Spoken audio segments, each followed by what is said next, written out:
Bonjour, je suis Hélène Frébourg, je suis la créatrice de ce podcast Mieux vivre avec la fibromyalgie, mieux vivre avec la maladie chronique. Je suis malade depuis plus de 25 ans. Alors j'ai traversé tous les hauts et les bas de la fibromyalgie, tout ce labyrinthe dans le brouillard.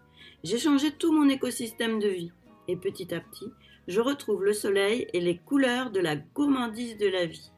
Alors je souhaite partager mon témoignage de malade et faire savoir qu'on peut mieux vivre avec la fibromyalgie, mieux vivre avec la maladie chronique. J'ai écrit un livre pour témoigner sur mon parcours de malade, de l'intime à l'universel. Et dans cette saison 1 du podcast, je viens vous partager les 21 chapitres de mon livre.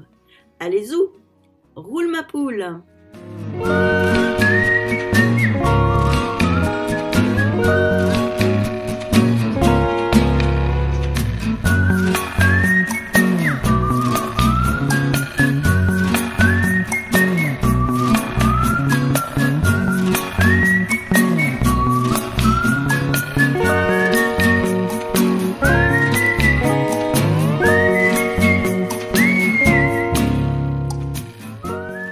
Alors, le programme d'aujourd'hui avec les mots victime ou persécuteur ou sauveur.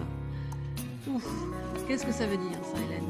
Eh bien écoute, c'est le fameux triangle de Karpman qui décrit les vices qui peuvent se produire dans les relations. On parle souvent du jeu victime, sauveur, persécuteur. Ça peut très vite s'installer au quotidien sans même qu'on s'en rende compte. Par exemple, là, en ce moment, avec la pandémie, tout est de la faute à Macron, qui serait notre persécuteur, à nous les pauvres victimes du virus, alors que lui essaie de nous sauver. Là, on est dans un énorme triangle de Karpman et ça dénote bien le penchant naturel qu'on a à accuser l'autre de nos problèmes, alors que non, ça, c'est pas juste, quoi.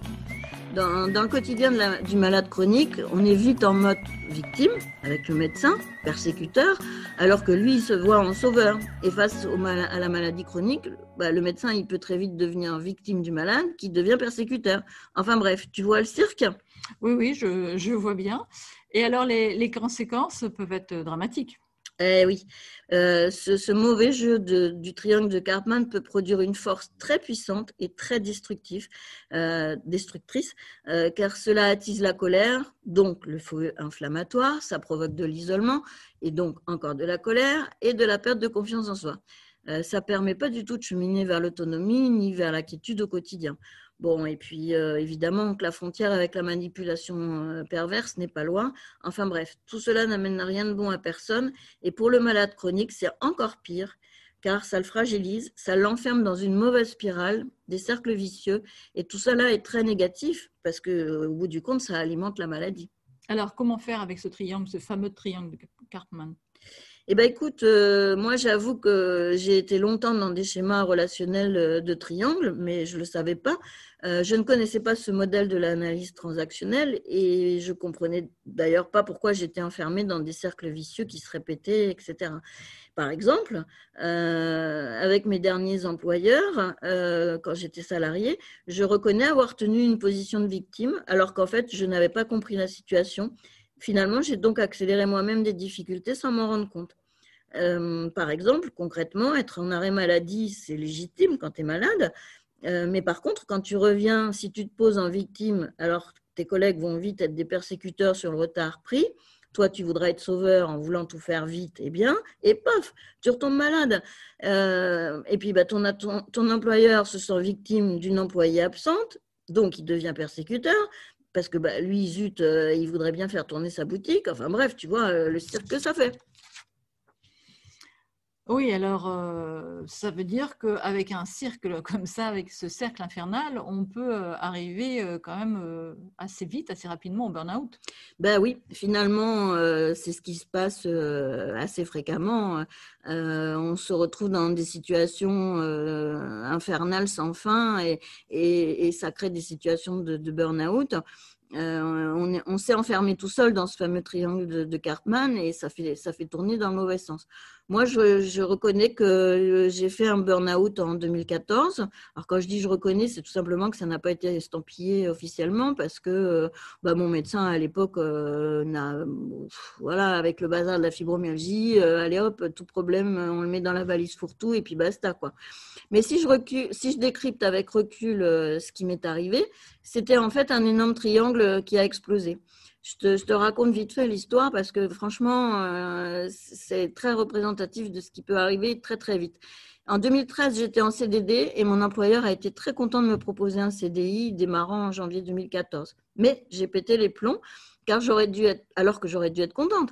Mais en fait, mon employeur m'a proposé un job au SMIG, à temps partiel 3 jours, alors que mes compétences et mon niveau d'expérience étaient d'un niveau cadre et je pensais être responsable de projet. Donc, je me suis sentie dévalorisée et j'ai vu mon employeur comme un persécuteur qui exploitait mes compétences sans en payer le tarif. Résultat, j'ai été en arrêt maladie pendant 6 mois et c'est pas parce que je faisais grève, hein. J'étais vraiment malade, j'étais complètement démolie. Et puis, mon employeur, lui, est devenu victime d'une employée qu'il persécutait à vouloir un contrat cadre. On était dans un véritable dialogue de sourds et de violents. Enfin bon, bref. Finalement, j'ai démissionné en décembre et j'ai mis 2 ans à m'en remettre, quoi. Avec tellement de colère, la fibromyalgie qui est repartie en feu, de tous les bordels partout. Enfin bon, bref, je ne savais plus quoi faire de mon CV. Donc, tu vois où ça nous mène, le triangle de Karpman ? Alors, qu'est-ce qu'on peut faire pour en sortir ? Écoute, la priorité, c'est de se faire aider dans un cadre sain, avec un professionnel de l'accompagnement, un conseiller à l'APEC si on est cadre, les structures de l'emploi, les différentes aides sociales, y compris nos caisses de retraite. Là, je voudrais dire un grand merci à Humanis, qui est ma caisse de retraite et qui m'a beaucoup aidée à la suite de cet épisode très douloureux que je viens de te raconter. En 2016, un conseiller APEC m'a envoyé vers Humanisme, qui a financé un coach qui m'a aidé à déposer ce bout du rouleau de la colère, du burn-out et tout ce bazar que j'ai rapidement décrit. J'ai pu faire le point calmement sur mon projet professionnel et plus globalement mon projet de vie. Humanisme m'a aidé à faire le point sur ma retraite. Bon, c'est leur sujet, hein, la caisse de retraite. Mais ils m'ont aussi parlé pour la première fois du système de l'invalidité. Bah oui, aucun médecin m'en avait jamais parlé. Alors bon, j'avais une reconnaissance handicapée depuis 2007, mais j'ai jamais perçu l'allocation handicapée. Et voilà, j'ai fait un point fondamental sur ma situation et ça m'a sorti du triangle de Karpman. Donc, ce que je veux dire, c'est qu'il faut pas se décourager devant les portes fermées. À un moment donné, il y en a une qui s'ouvre. Et ce que je voudrais dire pour finir, c'est que il faut pas alimenter le discours de colère, quoi. Il faut se protéger soi d'abord. Voilà, c'est ça qu'il faut retenir. Et alors demain, le mot ? Alors demain, le changement, c'est maintenant. Voilà, là, ça roule. Là. On roule ma poule. Là. Super.